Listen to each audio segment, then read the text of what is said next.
And welcome to Gunnar Weiskamp's Web Development. This is Lesson 9, SQL Functions. This lesson looks at what SQL functions are and where they are located. We will be looking at table-valued and Scalar-valued functions today. So just to be clear, we are creating functions, not using SQL Server's inbuilt functions. You can create your own functions. So for today's tutorial, I'm using Microsoft SQL Server 2014. Okay, let's go into Visual Studio. Not Visual Studio, SQL Server. Okay, alright. So I'm here working in my school database. And it's got a number of tables. We're primarily going to be playing around with the teacher info table. If you want to see the schema of that, let me see if I can bring it open for you. Is my computer going to be... Here we go.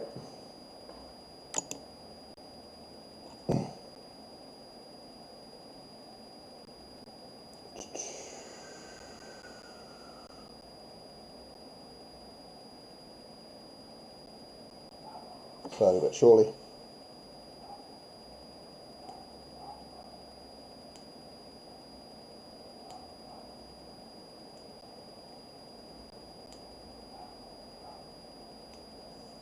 Come on, SQL Server.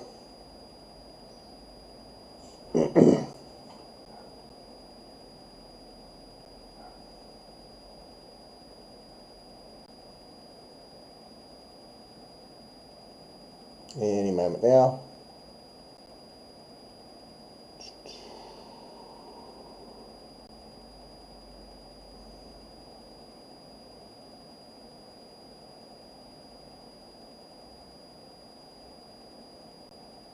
There we go, finally. So that's the schema for this table that we're going to be playing around with. So if you want to look at that and create it yourself, there it is all for you.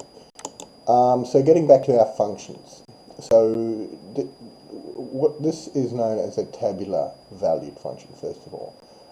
Use this syntax here to create function keywords and then create your function name. And you see here this returns a table, so it's known as a table valued function. All this is going to do is return, in our case, this table here, the table, all of the information from the teacher info table. Our second function is going to be a little bit different. So we've got a second function here, and this is a Scalar valued function. So we're passing in a parameter here, the teacher ID, and we're already specifying here what this function is going to return. And it's going to return a varchar 50 there. So in our code here in our function, we're declaring the teacher full name because the idea of what this function is meant to do is to get or find the teacher's full name compared to that ID. Really simple SQL in many sense. So yeah, we set our variable teacher full name here, and we get that information by the passed in parameter here, which comes from here. And then we'll simply return that using the return keyword, the teacher full name, if it's found. It probably wouldn't hurt to put some sort of is null check in there, but that's something else, because it might not find it. But anyway, for this example, we're just going to go with that. Where do we find our functions within our console here? So we've already created these, and they're found underneath this programmability functions folder. Funny that, functions folder. So this is what I talked about. There's different functions you can create, the table valued function and the Scalar valued function, and those are the ones we're talking about today. And so this is our Scalar one here, as we just talked about, because it returns a single value, and this is our table function here, and it's called table because it returns a table result sets, as we saw before. So those are the key differences between the Scalar and table functions. This is in the area that you can find them. So let's actually now give them a go. First of all, let's just look what we've got in our teacher info table.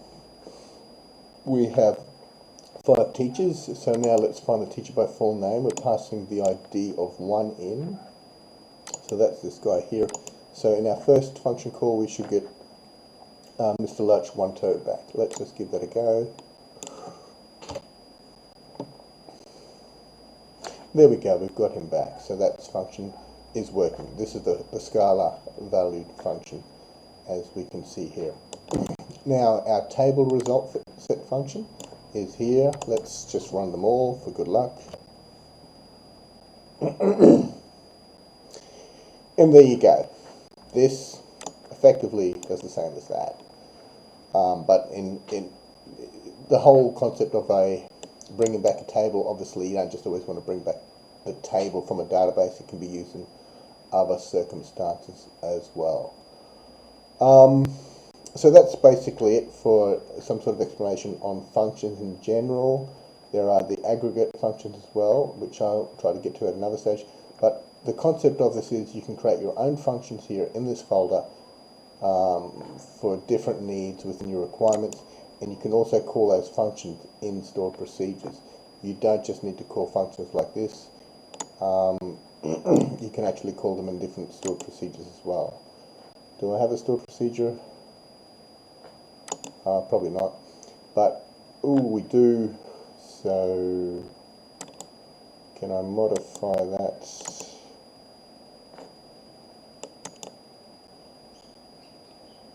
Is it going to play along, or?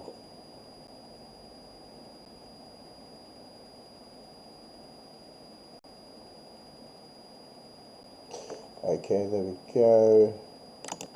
So where were we? No, still not the right one. No, still not the right one.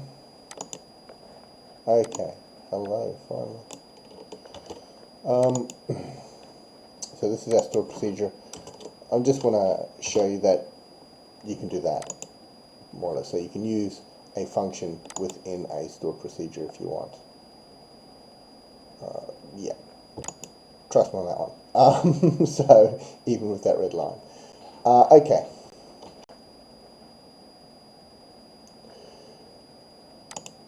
So that's it for today. I hope that's taught you something about functions in a way. And please, if you want, subscribe to my channel, and hope to see you next time. Bye.